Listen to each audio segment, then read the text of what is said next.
Magandang gabi, bayan. Nino, nino, nino, nino,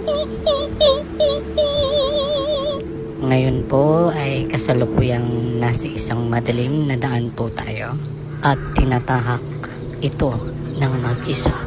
Marami akong nararamdaman sa mga oras na yun habang ako'y naglalakad.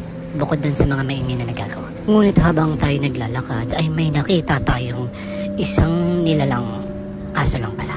Napahinto tayo saglit dahil maraming kotseng dumaraan. Muli tayo nagpatuloy sa paglalakad sa pinakamadilim na bahagi ng daanang iyon.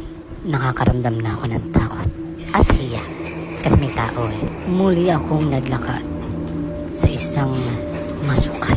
Sa puntong ito ay nakaramdam ako ng hindi maganda na para bang may nakatingin sa akin. Ayon sa mga kwento, pugad daw yon ng mga fairies and Pokemons.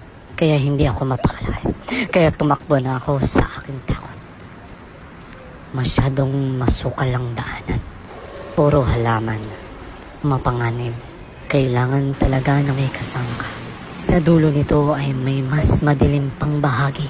Yun ang tinatawag nilang deadly tunnel, kung saan walang liwanag na makikita. Ako po ay tumahak sa deadly tunnel. Kung makikita nyo, tulay lang siya, tulay lang. At sa dulo noon ay ang lagusan at doon ako lumabas. Nagmamadali ako, dead end na pala siya. Kaya bawal ang pumasok na kahit sino. Kaya yun, okay na. Happy na girl. Nakita ko lang yung ginagawang MRT. Taray.